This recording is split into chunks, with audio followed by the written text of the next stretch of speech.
Top 5 Best Telescope to See the Moon. Number 5. Skywatcher Skyliner. The Skywatcher Skyliner 150p is an excellent 6-inch telescope provided you can find a good deal on it. If you can find it around the $300 to $400 range, as it is a bit more expensive at some places, it'll be one of the best value devices out there. With an aperture of 153mm, a focal length of 1200mm resulting in a fairly narrow focal ratio of f7.8, it'll be solid all-round reflector device as it can allow you to view objects quite a distance away with its 300 times max usable magnification, which obviously should prove more than enough when observing the moon. The higher focal ratio also means some of the coma that's common among reflector telescopes won't be as noticeable. Accessories are very important for telescopes mostly as they are required to get it working. You'd be happy to know Skywatcher doesn't skimp out here and provides an excellent starter set where you'll be provided a single-speed 2 inches rack and pinion focuser made mostly of metal, 25 inches super eyepieces that are very similar to Plössls, which includes a 25mm and 10mm eyepieces, a basic 6x30 finder scope and a bunch of miscellaneous documents. As is the case with cheaper Dobsonian devices, the mount used isn't the most versatile as it can only move in one direction at a time, and the materials used for the mount aren't the best either. However, you'd be happy to know that it can be sparated from the tube itself, making storage at the very least easier. I know that in regards to simply checking out the moon, the size and power of the 150p may be a little overkill. However, if you want a device that not only produces great visuals but is also versatile and great bang for your buck, you honestly cannot go wrong with Skywatcher's offering here. Pros: easy to assemble, easy to use, great accessories, great optics for the price, great value for money overall. Cons: will need to be regularly maintained and collimated. The finder scope is a bit small. Coming in number 4. Celestron Next R6S. Celestron's Next R6S is a more powerful variant of the 4SE with a slightly different optical design using Schmidt-Cassegrain optics as opposed to the Maksutov-Cassegrain found in the above telescope. This means that it utilizes both reflector and glass optics within its chassis, reducing the more common visual discrepancies found in refractor or reflector optics. Once again, the 6SE uses a computerized mount that has a very large database of celestial objects it can point towards automatically.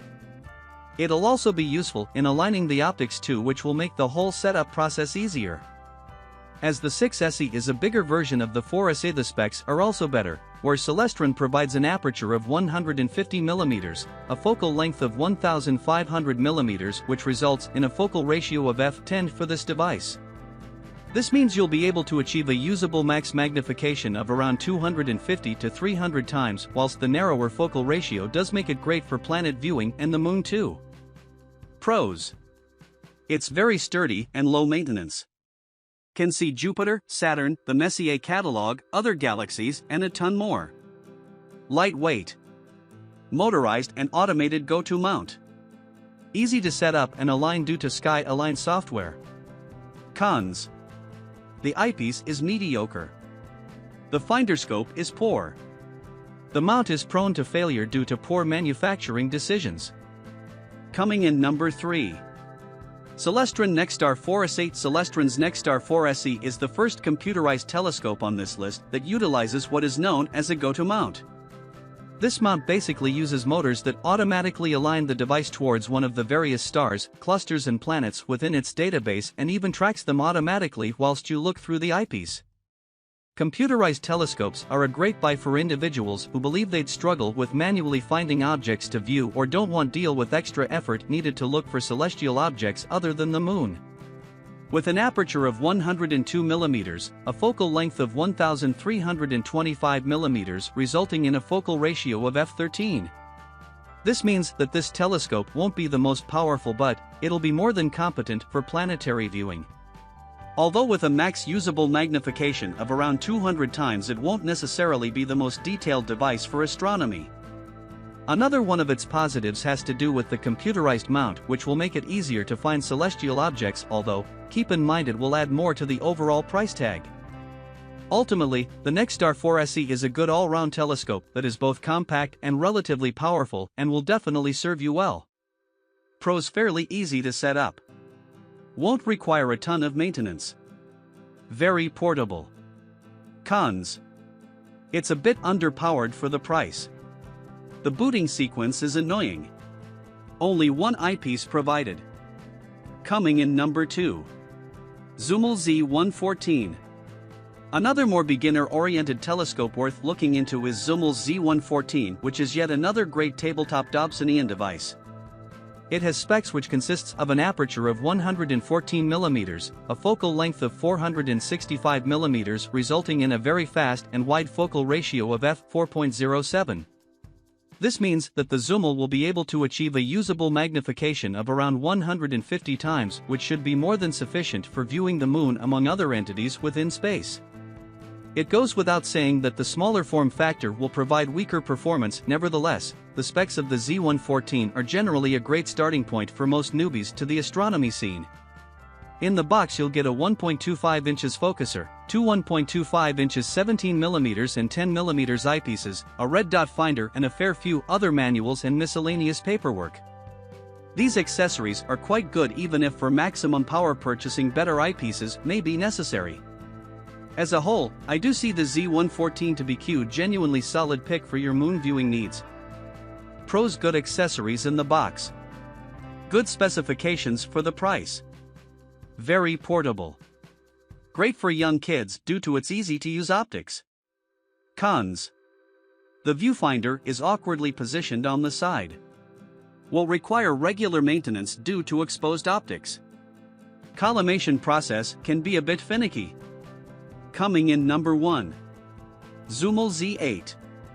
If you're willing to spend a bit more money to spare, Zhumell Z8 would be an excellent telescope for viewing the moon among other elements within space. Its specs are a good bit better than the above device as it consists of a 203 mm aperture, a focal length of 1200 mm resulting in a focal ratio of f/5.9. This means the Z8 will be able to achieve up to 350 times in usable magnification and will also be a lot less prone to chromatic aberration around the edges of the images. Of course it'll still be there but not to the same degree as faster telescopes. In regards to just pure power and detail, you'll be able to get a lot out of this Dobsonian device. Do keep in mind that due to its power, the weight and size increase will be quite significant. Nevertheless, if you're fine with moving the DOB mount and the tube separately, the maneuvering and storing side of things won't be too much of a hindrance. Zhumell provide a 2 inches 30 mm eyepiece for wide field views and a 1.25 inches 9 mm eyepieces, dual-speed focuser, a 9x50 finder scope with the normal books and guides, which as far as in-box accessories go, are good quality, although do expect to eventually invest in better eyepieces over time. As a whole, there's not very many areas, if any, where the Z8 sucks at. In fact, to some degree it may even be the only telescope you'd ever need. That's why if you can find it at a good price, whether it be used for viewing the lunar surface or outer space observation, I don't think you'll be left disappointed with the Z8. Pros. Great power for the price. High quality Dobsonian mount. High quality dual speed focuser. Solid eyepieces included. Cons. It's heavy. More maintenance necessary.